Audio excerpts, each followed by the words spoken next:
తిరుమలలో కేంద్ర హోంశాఖ సహాయ మంత్రి బండి సంజయ్ హాట్ కామెంట్స్ చేశారు. ఏపీ గత పాలకులు వీరప్పన్ వారసులన్నారు. నిలువు నామాలతో ప్రజలకు పంగనామాలు పెట్టారని, ఎర్రచందనం దోపిడీతో సర్కార్కే అప్పులిచ్చే స్థాయికి ఎదిగారన్నారు. శేషాచల కొండల్లో ఎర్రచందనం దోపిడీపై రిపోర్టు కోరుతామన్నారు. నాస్తికులకు అన్య మతస్థులు తిరుమల పవిత్రతకు భంగం కలిగించారన్నారు. ప్రస్తుతం అన్యమత పాలన పోయి గోవిందుడు పాలన వచ్చిందన్నారు. పుట్టినరోజు సందర్భంగా శ్రీవారిని దర్శించుకున్న తర్వాత కేంద్ర మంత్రి బండి సంజయ్ ఈ వ్యాఖ్యలు చేశారు.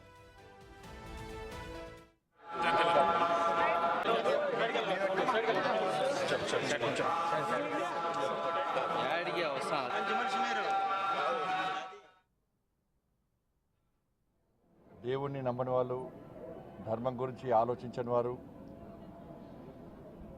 పేరుకు నామాలు పెట్టి స్వామివారి ఆస్తులకు పంగనామాలు పెట్టేటువంటి ఆ నయవంచకులు పోయి నిత్యం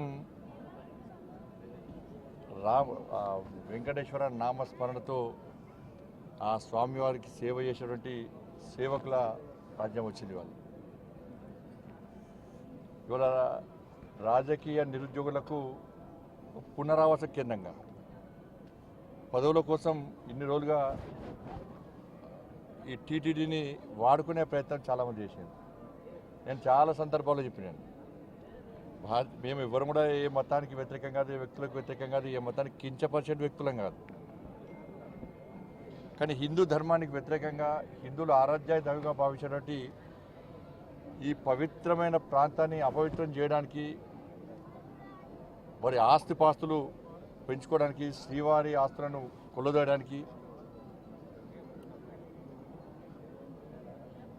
ఇతర మతస్థులకు అధికారం అప్పచెప్పడం వలన ఎలాంటి అనర్థాలు జరిగినో మనందరికీ తెలిసిందే.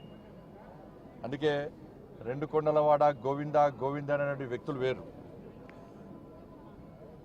ఆ అరాచక నయవంచక పాలన పీడ విరగడైంది. వాళ్ళు ఏడుకొండలవాడ వెంకటరమణ గోవింద గోవింద అనేటువంటి సేవకులు ఎవరు వచ్చారు. వాళ్ళు ఏం చేసారు? వాళ్ళు ఇన్ని రోజులుగా స్వామివారికి సేవ చేయడం ముఖ్యం కాదు వాళ్ళకి. నేను నిన్న వచ్చిన సాయంత్రం, నిన్నటి నుంచి వస్తుంటే ఇక్కడ సిబ్బంది కానీ, అనేక మంది భక్తులు కానీ, ఇక్కడ గత పాలకులు, గత కమిటీ నిర్వాహకులు చేసినటువంటి నిర్వాహకం గురించి చెప్తా ఉన్నారు. అక్రమ దందా, లంగ దందా, లఫంగ దందా, దొంగ దందాలు చేసి వాళ్ళ స్వామివారి ఆస్తిని, జాతీయ సంపదను కొల్లగొట్టే ప్రయత్నం చేశారు. వాళ్ళ ఎర్రచందనం,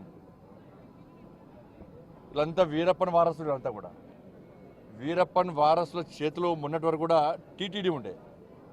స్వామివారి పవర్ ఎంతో తెలుసు, స్వామివారి శక్తి ఎంతో తెలుసు. సరే 10 సంవత్సరాలు వాళ్ళు ఆడింది ఆట, పాడిందే పాట కావచ్చు. ఇవాళ ఏమైంది పరిస్థితి?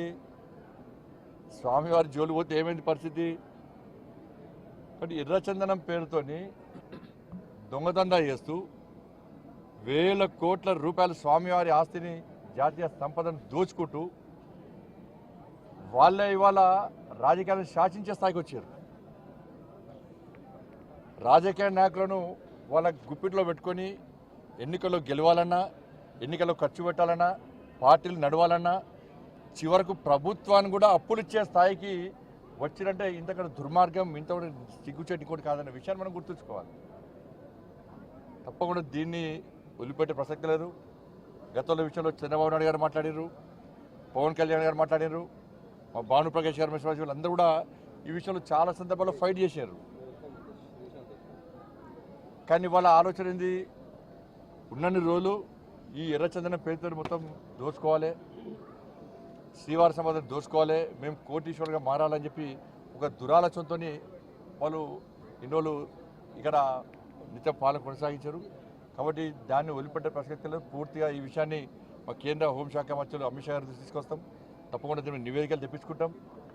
ఎర్రచందనం స్మగ్లింగ్ పేరుతోని స్వామివారి సంపదను, జాతీయ సంపదను ఎవరైతే దోచుకున్నారో, అక్రమ దందా చేశారో ఆ మూర్ఖులను వదిలిపెట్టే ప్రసక్తి లేదు. మా మీద ఏ రాజకీయ ఒత్తిడి ఉండదు. రాజకీయ ఒత్తిడిలకు భయపడేటువంటి వ్యక్తులం కాదు. మేము ప్రజా సంపదను, శ్రీవారి సంపదను, జాతీయ సంపదను కాపాడే వ్యక్తులం. ఇన్ని రోజులు మీరు ఆడింది ఆటపాడు, ఇక్కడి నుంచి జరిగే ప్రసక్తి లేదు, వాళ్ళని వదిలిపెట్టే ప్రసక్తి లేదు.